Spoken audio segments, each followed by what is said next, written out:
Today we have a comparison that I warn you may not make sense to everybody. On this side we have a BMW i4. It's BMW's new all-electric sedan. It starts at $55,400. As tested is $68,900. And over here in gray, we have the 2022 refreshed Model S. The Model S is the second most expensive Tesla in the lineup, and this particular model tips the scales at $99,990. As you can see, this has the gray paint selection, the black interior, which is the standard interior color, and the standard wheels. So this one is the model rated for 405 miles of range. This one over here comes in at around 282 miles of range because it has the optional wheel package, but theoretically you could get your i4 to just over 300 miles of range. Obviously, these two vehicles are not the most direct competitors. After tax credit, which is still available on the BMW, it should be about half the price of the Model S. The more appropriate competition to this, of course, would be a Tesla Model 3, but I didn't have access to one of those, and I do have this Model S in for a review for a week. So in this video, I'm going to be talking definitely about the comparisons between these two vehicles, and there are a few shoppers that might actually cross-shop them, but I'm going to be talking a little bit more perhaps about design philosophy and the way that Tesla designs cars and EVs versus the way that BMW has designed the i4. Obviously, in terms of price, size, and performance, these two vehicles are fairly different. The Model S is definitely faster than the i4. It's also a bit bigger. It is closer in size to the BMW 5 Series than the BMW 3 Series, and again, this i4 is more or less loosely based on the 3 Series. But both have the appearance of a classic rear-wheel drive luxury car. They both have this long hood profile the Model S has long been known for, as has BMW, because this platform was originally designed for their long inline-six engine to exist under the hood. Why Tesla chose to give the Model S this long hood profile, we may never know exactly, but I suspect it was mainly about styling, making this look like one of the club if someone is shopping for this versus a 5 Series or an E-Class. With the luxury car long hood profile and no gasoline engine under the hood, let's see what each manufacturer has done with the space. In the Model S, we get a front trunk, something the Model S has long been known for. This has shrunk for 2022, however. This is now about the size to accommodate just barely a carry-on sized 22-inch roller bag. Nothing larger than that will really fit in here, with maybe some additional luggage on either side. That's because the vehicle now has a heat pump, and that heat pump is right back there under that plastic cover, and it has shrunk the front trunk for 2022. Now over here in the BMW, we have a more upright grille. You can definitely see that if you take a look at these two vehicles. This is a bit square, a bit more upright, but no storage area here, and I do think that's weird. In the all-wheel drive model, there would be an electric motor under there, but it doesn't take up that much room. Now, we do have two little plastic doors here, one for servicing the HVAC system. Over here, we have a coolant expansion tank.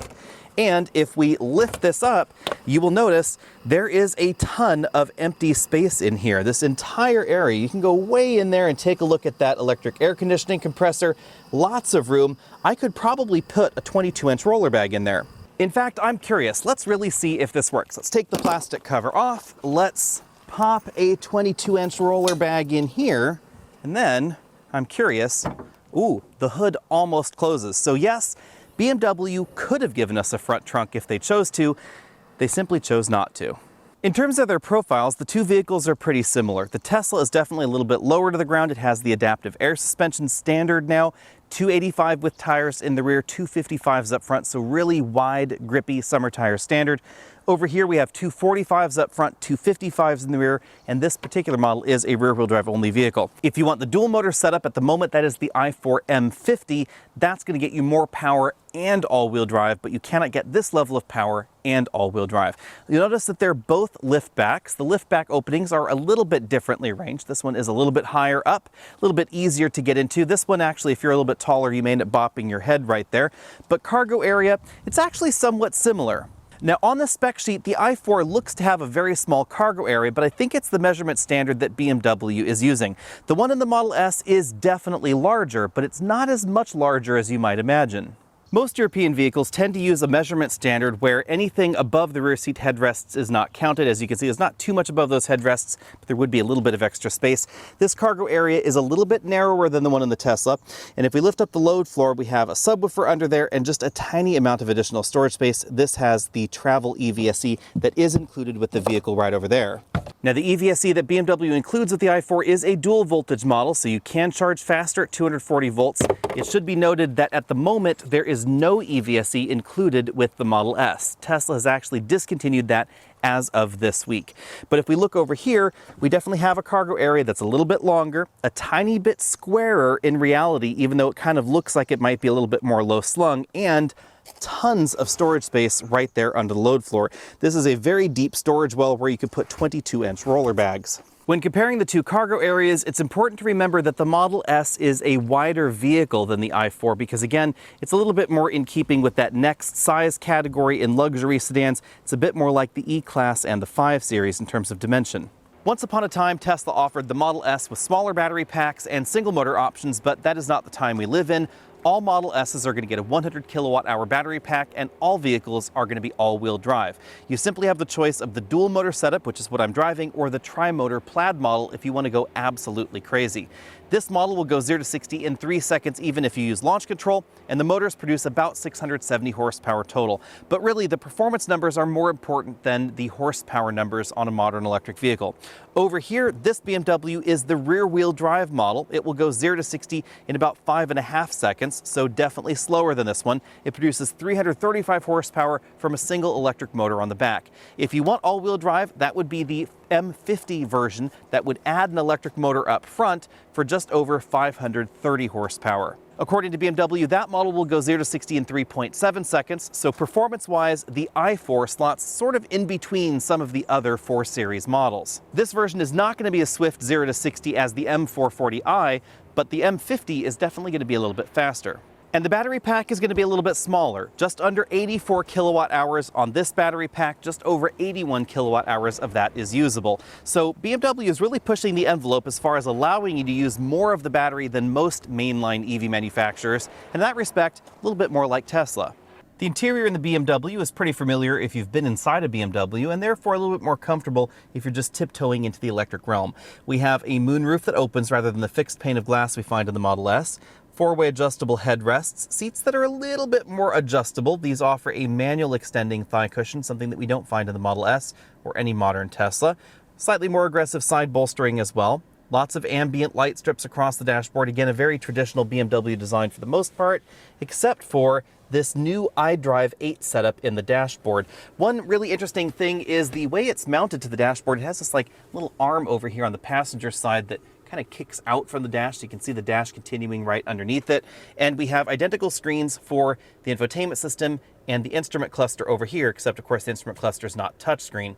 Above that we find a feature we don't find in modern Teslas either, which is a colorful heads-up display and more buttons on the steering wheel, more traditional knobs, etc. So if that's what you're looking for, this could be a great option. Also, if you're looking for CarPlay, this is where you're going to find it. You won't find it in Tesla. Tesla, for some reason, really doesn't like the concept of giving up control of the infotainment system. This is the latest version of iDrive, again, iDrive 8, so definitely a little bit different in theme to other BMW models. You notice the climate menu is right in here, so a lot of the climate controls are there, rather than in a sort of split button bank down here where you could do it with either the display or that button bank. It's all in here now. There are also a number of other apps. So if I go over here to menu, you can see the tons of vehicle apps that are selectable there, including the BMW Drive Recorder app. One interesting thing is that if we go into driving settings and then drivetrain and chassis, you will actually find a few more options for adjusting this drivetrain than we find in the Tesla. So we can actually adjust the throttle liftoff regen from adaptive to high, medium, or low. Adaptive will use a variety of different systems to intelligently decide how much braking effort you should get when you lift your foot off the accelerator pedal. Personally, I prefer the setting low because this does have a blended braking system, something that we don't find in the Tesla. The software in here is basically the same as what you'll find in the BMW iX. So even though this vehicle is based on a 4 Series that already existed, an ICE platform, the software in here is basically the same as you'll find in the dedicated EV BMWs. So that's definitely a nice touch. Another nice touch is that the instrument cluster is more attractive than BMW's full LCD clusters we've seen before and more adjustable. I can hit this little button, bring up a menu so you can decide what content you want in there if you'd rather have more active safety content, and you can adjust the layout. So if I click this button again over here and move over to layout, you can see that there are 3 different layouts that you can choose from, so definitely more adjustable than we've seen in other BMWs. The steering wheel, however, it is very much the same. Same buttons over there, steering wheel heater button there, just blue accents around there to define this as the EV. Turn signal stalk, that's how we change through some of the options, the BC button there at the end.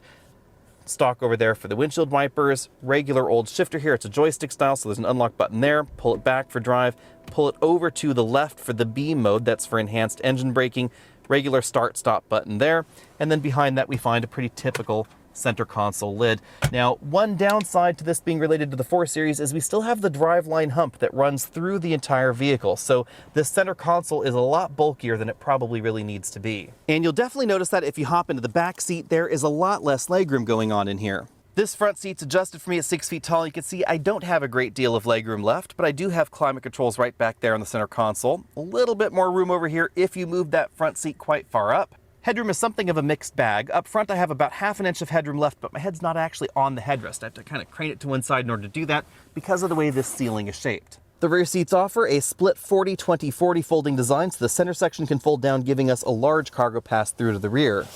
Obviously, the first thing you're going to notice in the Model S is the controversial steering wheel. I am not a fan, I have to say. I just wish I had a round wheel. This is definitely difficult to work with in terms of parking lot maneuvers, 3-point turns, etc. I don't actually mind the lack of turn signal and shift stalks, however, because these buttons work pretty well, and it has an adaptive program for the turn signals. So if you indicate left and then you start going over the lane line to the left, it will automatically cancel itself once you're in that lane. So that's pretty handy. High beam button right there, that's actually kind of handy as well. This is the volume and track forward knob. It also functions to move the mirrors in and out and the steering wheel in and out, etc. Over here, a little bit less of a fan of the horn honk button. I just wish you could honk with that right there, just like you can in every other car. Also, the windshield wipers, they could be a bit better thought out. If I hit this button, I then have to use this rotary knob over here to adjust the windshield wiper speed. Why couldn't I just use this knob right over here? That would have seemed to have made more sense. This is basically just for cruise control. We then have a voice command button. We of course have the enormous infotainment system in the middle of the dashboard, doing currently what all Teslas promise to do, which is over-the-air update itself. Now, this is actually over Wi-Fi updating itself technically, I suppose, because it's downloading over my home Wi-Fi. But literally, while I was driving this vehicle today, it announced that, hey, there's a new software version, and it promises a whole bunches of different fixed features, things like that, and a few more adjustable items. One thing that I love about modern Teslas is the amount of adjustability you get and the amount of data you get. For instance, if you just want to know what the ride height is and compression and rebound damping, etc. for your suspension, all of that is right there. We have an air suspension, lots of control over charging, the autopilot system, which is basically adaptive cruise control, lights, launch, display, I mean, all that other kind of stuff is in there. Lots of adjustability in this system, but oddly, the one thing that cannot be adjusted is that throttle liftoff regen. And that is a little bit disappointing, but it may make sense because this does not have a blended braking system. We have this big LCD instrument cluster over here that's also a really nice touch. I don't miss the lack of shift stalk because I find that to be pretty easy to use, to be perfectly honest. It's letting me know that it doesn't recognize the key, which I think is right here. I think it's just in that charging mat, it gets a little confused. But you can see that now we have lots of information over here in this instrument cluster. Lots of wood trim, and the fit and finish in here is definitely very good. That wood trim runs right through the interior, so you can see it runs entirely behind that infotainment screen. Obviously a feature that Tesla has been known for a while, but not in the Model S, is the lack of adjustability for the air vents there. There are no visible air vents. They're all tucked up inside that really thin module. All that adjustment is done right here in the infotainment system. So I simply click over here, and then you can see you can adjust those air vents basically by dragging your finger around. Since this is an EV, the last thing I should mention before we move on is the streaming media right here in this infotainment system. That is fantastic because if you're at a DC fast charge station, it can be pretty boring. That definitely helps keep you entertained. Now below that we have 2 Qi wireless charging mats. These are 2 of the 4 wireless charging mats in the vehicle. They're really nicely done. They're coated in sort of an Alcantara-like faux suede fabric that really grips your phone better than I had thought. And this wireless charging mat works through some of the thicker phone cases. So this is actually one of the few wireless charge mats that I'm really happy about in a new car. Moving down from there, we have a dividable storage area. You can close the entire area off with this wood trim lid. You can open it all the way, get a small storage cubby there, move that off to a deeper storage cubby below. You can also move the cup holders back and see things like that locking ring for the J1772 adapter. Behind that, we have the Tesla key, very distinctive. Of course, it's shaped like a Tesla. There's even a button for the front trunk. You just click on the front end of the key, click in the middle for locking and unlocking, in the back for the trunk. Pretty obvious there. Large center console, fairly small storage area inside because this storage area does go back because that's where that cup holder would recess to. Jumping into the back, we definitely have more legroom than we find in the i4, but not as much as you might think. Legroom is pretty similar to BMW 5 Series, and interestingly enough, the Tesla Model 3. About 3 inches of legroom there. Headroom is definitely more generous back here thanks to this large panoramic glass roof. With my head all the way back there to the headrest, I still have about 2 inches of headroom left. Now, whether you like the glass roof or not, it definitely serves a function in an electric vehicle like this. It allows the roof line to be lower while still giving you excellent headroom. Lots of Alcantara back here as well, speaker grills well integrated into it. There's more real wood trim that runs from the doors on over to the back of the seats. In the back of the center console, we have a large touchscreen. This is for the climate control back here. It also houses the air vents. It's the same sort of ribbon style air vent we find up front, where there is an air vent running right across the top and one across the bottom. And then the way the air merges, it actually gives you the ability to adjust the air in all those various different ways. But this screen is more than just about climate control. You can also control the heated rear seats, including a heated center seat. It's kind of a cool touch. There's also multimedia information there and the same streaming interface that we find up front. This is a really cool touch, not just to keep people in the back from getting bored, but also because maybe you want to hang out in the back seat while you're DC fast charging and you don't have to look up there to that screen. You can look down here to this one. And of course, unlike the i4, there is a completely flat floor back here, so it is a little bit easier to sit in the middle if you want to, for, say, working while you're DC fast charging, or just if you have 5 people in the vehicle. Speaking of people in the vehicle, you should know that there is no longer a 7-seat option for the Model S. That has been removed. All models are 5-seat only. One nice touch is we still have a folding armrest in the back. I can hit that little button right there. It actually is an electric button, and then fold it down. That gives us 2 cup holders, 2 more Qi wireless charging mats, a padded armrest there. But although this looks like a 40-20-40 folding rear seat design, it is in fact not. That is a 60% side on the driver's side. When it comes to charging, there are going to be some similarities and some differences. Obviously, the Model S uses the Tesla proprietary charging connector, although you can adapt a standard J1772 EVSE to this connector to AC level 2 or level 1 charge wherever you might want to. When it comes to DC fast charging, however, this is only supported on the Tesla network. There are some third-party adapters, but they're not supported by Tesla at the moment, although that may change because it looks like Tesla is prepping to release a CCS to Tesla adapter officially. If you charge this at a V3 supercharger, you can get up to a peak rate of 250 kW DC fast charging, and it's going to be very, very consistent with the Tesla. Over here in the i4, this is going to support level 2 charging at 11 kW, the same rate as the Model S. Tesla used to have faster onboard chargers, but at this point in time, they seem to have standardized on 11 kW for everything. The logical reason for that is not too many people were putting in those higher power stations. It does require much more expensive wiring. Not everybody may be able to support one, and honestly, 11 kW is good enough. So that's why these two are charging at the same rate when it comes to AC charging. DC charging, this is going to be a little bit slower. It's still going to take about 30 minutes to go from 10% to 80%, but the battery is smaller, so you're not getting as much energy in that 30-minute charging window. An important consideration with the i4, as with any vehicle that charges with a CCS DC fast charge connector, is that there can be some compatibility issues. Finding a supported charger that will support the max charge rate for your particular vehicle is going to be a little bit more difficult than with a Tesla. So this is going to take a little bit more user interaction, a little bit more finding on your own to go from A to B than a Tesla. For instance, let's hop inside the i4 and see how this goes to Los Angeles. That is a distance of 294 miles. We currently have a range of 193 over there. So let's see what happens. I'll hit start guidance. It's going to find a route here. It took a while, but the vehicle finally says your range is insufficient for the remaining route. Do you want to use a charging route? So we'll say yes, and let's see what it does to us. There we go, charging route, slight delays as expected. Let's see what exactly it wants us to do as far as charging there. Well, there you go. It looks like it has selected an Electrify America charging station. It's in Paso, so I know that particular station. It is a 350 kW capable station, but you notice that it thinks that this vehicle will take 44 minutes to charge. That is definitely going to be longer than in the Model S. Probably because it's going to want us to charge to a higher battery state of charge, although it doesn't give us that information right here. And then it says we're going to kick it into Los Angeles with a 10% state of charge. So kudos to BMW for giving us this level of guidance. This is definitely more than we find in a wide variety of brand new EVs. It's not quite as much as we find in the Tesla, but honestly, I think this is a pretty good job. To put my real-world range figures and the fuel efficiency numbers for the Model S in perspective, this got 3.61 miles per kilowatt hour.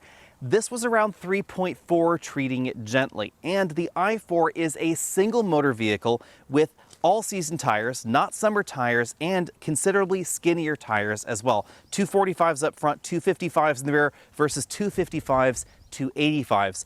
And the i4 is also a smaller vehicle, so the Model S's fuel economy is very, very impressive. You may have troubles getting the 405 miles of range in the real world, but to me, that does not matter as much as the efficiency that we find in the Model S. When Tesla first launched the Model S, it competed in a very different segment from the other EV that was mass market on sale in the United States, the Nissan Leaf. That was a front-wheel drive, inexpensive, subcompact vehicle. The Model S, on the other hand, was trying to be a luxury alternative that happened to be electric. And it's really obvious that when Tesla released the first Model S that they were benchmarking BMW and Mercedes in terms of the driving dynamics. And that is even more true with the refreshed Model S. Whether you get a single motor or a dual motor Tesla, a Model 3 or a Model S or a Model Y or a Model X, it's clear that they're targeting luxury competitors in terms of the driving dynamics. And of course, incredible acceleration numbers. The Model S that we tested, 0 to 60 in 3 seconds flat. The BMW quite a bit slower at 5.5 seconds. Now, if you get the M50i version of the BMW, that will go 0 to 60 in 3.3 seconds, according to some independent tests. BMW is obviously underrating that model. They said initially 3.9 seconds, but obviously underrating is something that we've come to expect from BMW. In terms of Model 3 comparisons, the i4 slots between trims. The single motor version of the i4 is going to be faster than the single version of the Model 3, but the dual motor version of the Model 3 is not really far off in pricing, and it's going to be faster 0 to 60. Then we have the i4 M50i that's going to be faster than that base dual motor version of the Model 3, but then we have the Model 3 Performance that is yet again faster than the i4 M50i. As you'd expect out of a BMW, braking distances are nice and short with the i4, and we have very comparable stopping distances in the comparably equipped Tesla models, or of course the Model S that we were driving. Now, in this particular setup, the Model S was faster 0 to 60, stopped shorter from 60 to 0, and handled better than the i4. But versus a comparable Model 3, they're going to be quite similar. What is going to be a little bit different, however, is the brake pedal feel. And this is an interesting twist because BMW has long been known for having excellent steering feel and excellent braking feel. But because they chose to employ blended braking in the i4, obviously for efficiency reasons, it doesn't come across quite as sorted as the brake pedal feel that we find in a Model 3 or a Model S. And that's quite logical because Tesla chooses not to use blended braking. Now, the downside to that, obviously, is that Tesla is effectively leaving electrons on the floor, I guess you will. If you ever use your right foot at speeds over maybe about 5 miles an hour or so in a modern Tesla, then you are leaving energy on the table. Back when Tesla launched the very first Model S, the most logical reason that they did not use blended braking is that blended braking is hard to get right in terms of pedal feel. Some manufacturers do a good job at this, and some manufacturers don't. A good example of manufacturers that don't quite have the right pedal feel would be Toyota with their modern hybrids and plug-in hybrids. If you're transitioning from a moderate brake application to a heavy brake application, there's a moment of nothingness going on, and the pedal feel is a little bit funky as the pedal goes through that travel. In a blended braking vehicle, when you start pushing on the braking pedal, you're going to be commanding more and more regen braking until you hit a particular point where the regen braking can no longer slow the vehicle down enough versus what you're commanding with your foot on the brake pedal. At that point, it will then start to engage the friction brakes. Some manufacturers choose to engage friction brakes a little bit earlier and then blend the two sources together, and some manufacturers seem to take more of a stepped approach where it's on or it's off. And with the Toyota hybrids and plug-in hybrids, it's a little bit more unusual in terms of those transitions, but some manufacturers have managed to get it right. And I think that BMW has an excellent system in the i4 and the new iX. Excellent job or not, I will say that the i4's blended braking system is a little bit less smooth than the one that we find in the Porsche Taycan, and of course the brakes are not going to feel quite the same as a regular 4 Series, and things are a little bit different in the Tesla Model S. The only regen braking that you get is when you lift your foot off the throttle pedal. That regen braking is everything. When you put your foot on the brake pedal, you're simply commanding friction brakes, and that's why the brake pedal feel is a bit more consistent in the S, the X, and the Y. In the Tesla Model 3 and the Tesla Model Y, we have fairly high tire pressure and fairly stiff springs. That gives the vehicles more of a firm and bouncy feel than we find in the i4 or the Model S. The Model S really does ride very much like a BMW 5 Series or a Mercedes-Benz E-Class because it has a standard air suspension. And you can get an optional air suspension with adaptive dampers in the i4, and that's certainly an option that I would choose. But I was able to sample an i4 from a dealer that did not have the optional air suspension system, and honestly, it rides better than the Model 3. I think some of that has to do with the amount of suspension travel that we find in the i4, and just the fact that BMW has had more experience tuning suspensions on a wider variety of different kinds of vehicle types than Tesla has had. On the Model 3, they were definitely targeting a sporty vibe with the vehicle, and they wanted excellent handling that meant relatively firm springs, but because of the way everything comes together, you do kind of get that bobbleheady feeling on the inside, and that's something that we see in a number of EVs on the market, including, for instance, the Ford Mustang Mach-E. It's really obvious that Ford wanted to really emulate the ride quality that we find in the Model 3 and in the Model Y, and as a result, it really has that same sort of firm and bouncy feel. But we don't find that in the i4. One thing that may surprise a lot of luxury car shoppers is that in pretty much every high horsepower dual motor EV, when we're talking about collective horsepowers of 500 horsepower or over, whether that's an i4 M50i or the Model S or a Model 3 or a Model Y, is that you can get a modicum of torque steer. And that's because there's no mechanical connection front to rear, and the front motor can be pretty powerful in some of these vehicles in order to get you to those really insane 0 to 60 times. And that does mean that you will get a mild tugging on the steering wheel. Now, some EV manufacturers tend to quiet that down a little bit better than others, and I have to say that in a very brief test of an M50i version of the i4, I think BMW does a slightly better job of that, controlling that torque steer, than we find in the Tesla Model S. But to be honest, I also find it kind of amusing in a way, because it does make them feel different than a regular gasoline vehicle, and certainly different than something like a BMW M3 or an M5, even if you get one with all-wheel drive. Well, there you have it. That is i4 versus Model S. Which would I pick? Well, that would really depend on my budget. My budget, of course, being what it is, I would probably have to stick with a base version of the BMW i4. And I would be perfectly happy with that, because this is an excellent electric vehicle.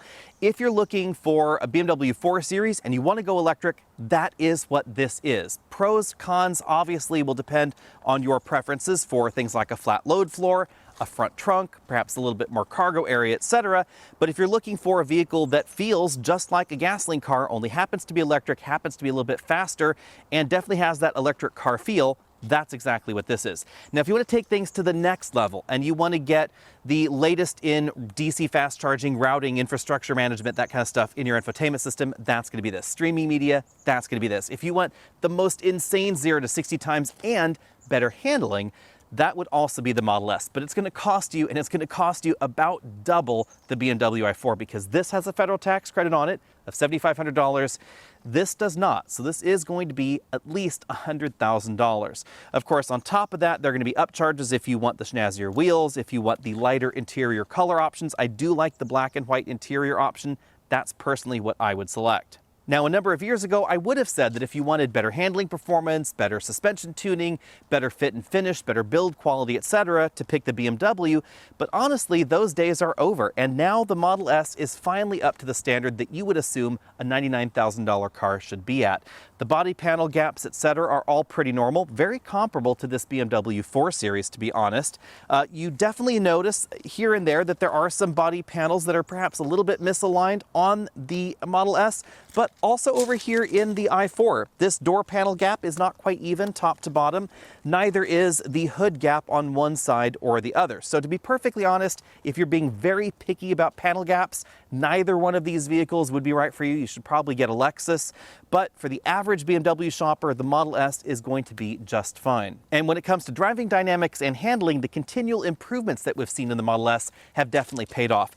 The wide body kit that we now find on the Model S, thanks to the Plaid model, has really helped handling. Wide, grippy tires all the way around, even in this base version of the Model S, definitely have this handling different than the first generation Model S that I drove some years ago. As always, though, the price for that is going to be the price tag, because again, this is significantly more expensive. So again, this is a case of, is it better? Yes, absolutely. Pretty much in every way except the steering wheel. I love the Model S, but price-wise, I can't afford one, so I would probably get the BMW i4. Let me know what you think about that down there in the comment section below. And was BMW right to make the changes that they made to the i4 versus the 4 Series, or should they have taken things to the next level? I would argue that this was already an expensive enough transition that BMW should have taken things to the next level. They should have given this a small storage area up front to satisfy shoppers that really wanted a front trunk. And a front trunk is logical in vehicles like this because they're styled like a classic ICE vehicle. If you're going to have an electric car with a really short overhang or really short hood, then a front trunk doesn't make a lot of sense. But that does not describe the i4, so it definitely should have one. I also think that they should have gone to the next level and redesigned the floor pan in the vehicle. That would have been expensive. It would have been a crash structure redesign in the vehicle, but they should have gone to that next level to make the interior a little bit more space efficient. It would have removed the hump in the rear, and it would have given you more storage capacity between the driver and front passenger seats and made it feel a bit more modern and a bit airier. On the other hand, BMW did spend a great deal of money where it counts, and that would be on the battery design and motor efficiency, because the i4's efficiency is definitely very, very good. If you haven't already done so, be sure and check out my full reviews on this 2022 Model S and this BMW i4 right here. You will find those on the channel as well. Also, hit that subscribe button if you haven't already done so. Check out the related channels, and of course, find me over at facebook.com.